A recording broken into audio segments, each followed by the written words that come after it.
बच्चों, पूरे भारतीय इतिहास में ऐसा पहली बार हुआ है कि जब विद्यार्थी भी आत्महत्या करते हैं। और वो आत्महत्या क्यों कर रहे होते हैं? क्योंकि उनको डिप्रेशन के वे शिकार हो जाते हैं, या फिर उनको एजुकेशन के, अपनी पढ़ाई, अपनी लर्निंग के लिए काफ़ी तनाव होता है। और यहाँ तक कि जो आईआईटी में पढ़ने वाले बच्चे हैं वो भी आत्महत्या करते हैं। यदि आप एनसीबी का, नेशनल क्राइम ऑफ ब्यूरो का डेटा स्टेटिक्स देखेंगे तो आपको पता चलेगा ऐसा क्यों होता है। ज़रा इसके पीछे हम लोग कुछ जानने की कोशिश करेंगे। पढ़ाई का आखिर तनाव क्यों है? शिक्षा का, एजुकेशन तो एक अच्छी चीज़ होती है ना। जो 11वीं 12वीं में पढ़ने वाला बच्चा है, जो अभी 17-18 साल, 19-20 साल का है, 14-15 साल के जो छोटे बच्चे हैं, ये इस एज में सुसाइड कैसे कर सकते हैं? उनकी ज़िंदगी में तो नई नई खुशियाँ, नई नई उमंगें, नए सपने, नई संभावनाएं, बहुत कुछ होता है। वो इतनी छोटी सी उम्र में बच्चे कैसे तनावग्रसित हो जाते हैं कि वे आत्महत्या कर लेते हैं? बताइए, है कि नहीं? तो इस बारे में हम लोग थोड़ी सी चर्चा करने जा रहे हैं। तो आज की जो एजुकेशन है ना, ठीक है, वो किन चीज़ों पर डिपेंड करती है, या उसका पिलर किस चीज़ पे बना हुआ है? एक तो है हम लोगों का कैपिटलिज्म।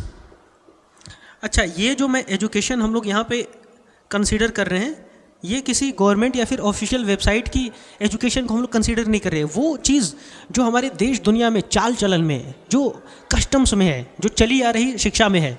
क्योंकि सरकार में बहुत सारी अच्छी चीज़ें होती हैं, पर वो हमारे सोसाइटी में कितनी बेहतरीन तरीके से लागू हुई हैं, हमने लोगों ने उसको कैसे एक्सेप्ट किया है, वो दूसरी चीज़ बनती है। बताइए, है कि नहीं? बात समझ आ रही है मेरे ख्याल से?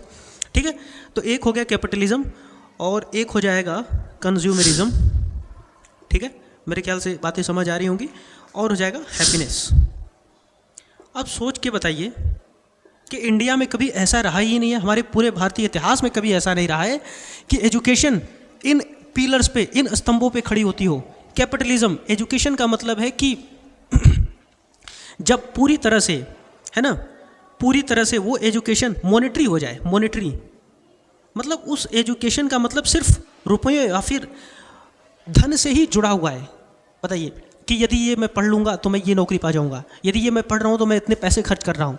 यानी एजुकेशन कुल मिला जुला के वो सेंटर्ड हो जाए किसके बेस पर? कैपिटल के बेस पर। कैपिटल मतलब पैसे के बेस पर। बताइए, उसको कैपिटलिस्ट एजुकेशन हम लोग बोलेंगे, है ना, पूंजीवादी शिक्षा। तो ऐसा भारतीय इतिहास में पहली बार हुआ है, क्योंकि भारत का शिक्षा का इतिहास तो ऐसा रहा है कि गुरु दक्षिणा के आधार पर, है ना, ये देश में शिक्षा चली है। यहाँ तक कि और बदले में ज्ञान को जीवन की सबसे उच्चतर मूल्यों में या फिर सबसे हाईएस्ट वैल्यूज़ में इसको रखा गया है ज्ञान को। लेकिन हमारे लिए एजुकेशन क्या अभी मायने रखती है? वो मायने रखती है कैपिटलिज्म। मतलब कि वो कुल मिला जुला के वो चारों तरफ से, है ना, रुपयों से घिरी पड़ी हुई हो। इसको हम लोग इस तरीके से समझ सकते हैं, कंज्यूमरिज्म। अच्छा, अब एक बात बताइए, आप पढ़ रहे हैं, पढ़ाई कर रहे हैं नौकरी के लिए या और तमाम तरीके के संसाधन इकट्ठे करने के लिए। अब जब आपके पास संसाधन इकट्ठा हो जाएगा तो उस संसाधन से आप कुछ, उसका जो एसेंस है, एसेंस मतलब उसकी जो आखिरी गहरी चीज़ है जो आप निकालना चाहते हैं, है कि नहीं? जैसे आपके पास एक फल हो, फल, फ्रूट, उस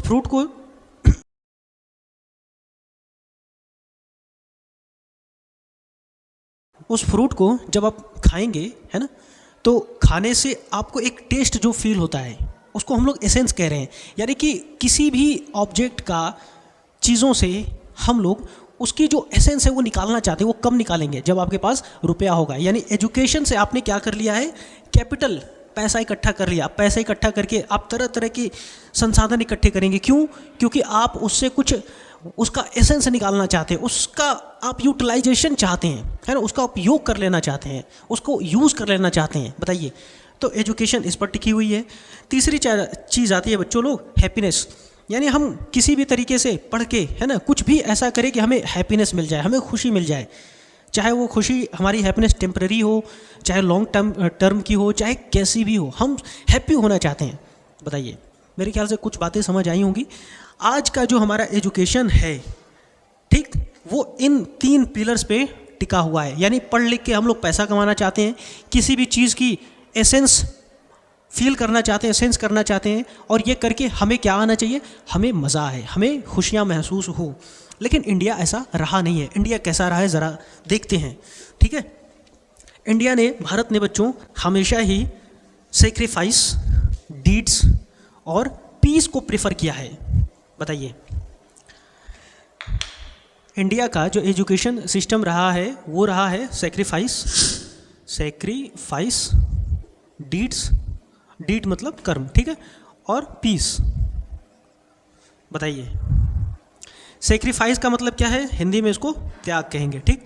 डीड्स का मतलब हिंदी में इसको बोलेंगे कर्म, और पीस मतलब हिंदी में इसको शांति कहेंगे। बताइए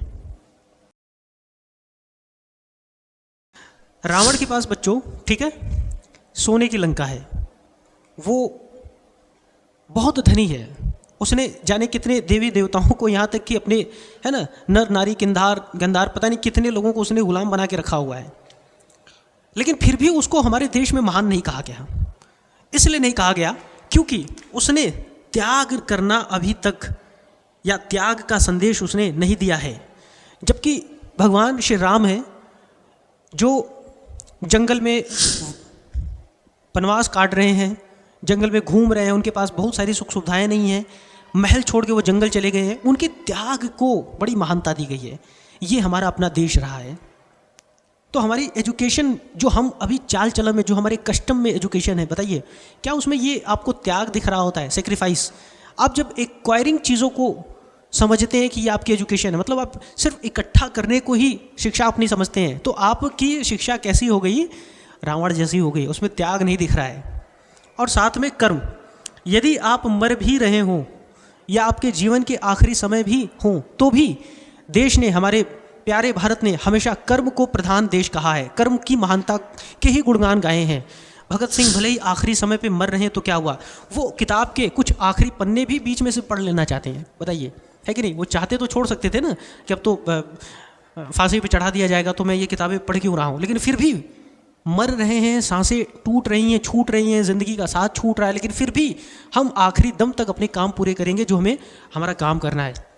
और साथ में बच्चों, यहाँ पर ऊट पटांग तरीके की हलचल शोर शराबे को देश में मान्यता नहीं दी गई। किसको दी गई है? हमेशा से पीस को। पीस का मतलब है कि दिमाग कितना शांत है, और दिमाग को शांत करने के लिए आपको क्या करना पड़ेगा? कर्म, ज्ञान, सद्बुद्धि, किसी भी तरीके से तमाम जो प्रत्येक व्यक्ति अनेकों तरीके की साधनाएं कर रहा होता है, जो कि हमारे देश की शिक्षा पद्धति और ज्ञान में पहले से ही मौजूद है। शांति को भी इस तरीके से काफ़ी महत्व दिया गया है। अब हमारा जो पिलर है, एजुकेशन का पिलर, इन सारी चीज़ों को छोड़ चुका है। बताइए, जहाँ न सेक्रीफाइस है, न कर्म है मतलब डीड्स, न पीस है, वहाँ पर विद्यार्थियों के जीवन में एजुकेशन मतलब सिर्फ मॉनेटरी एस्पेक्ट से ही भर दिए गए हैं, जिसकी वजह से जब विद्यार्थी वो चीज़ों को हासिल नहीं कर पाता है तो वो डिप्रेशन में होता है और जीवन उसका अंधकार में जा रहा होता है, और आखिरी में वो फिर उसे कुछ नहीं दिख रहा होता है तो वो आत्महत्या करता है। मेरे ख्याल से कुछ बातें समझ आई होंगी। इस पर हम लोग डिटेल में कभी चर्चा करेंगे, है ना। ब्रिटिशर्स ने किस तरीके से एजुकेशन को, इंडियन की एजुकेशन को मोल्ड किया, है ना, किस तरीके से हमारे इंडियन फिलोसोफर्स, मॉडर्न फिलोसोफर्स आए उनको ठीक करने के लिए, उस पर हम लोग कभी डिटेल में चर्चा करेंगे। यहाँ तक मेरे ख्याल से कुछ बातें समझ आई होंगी।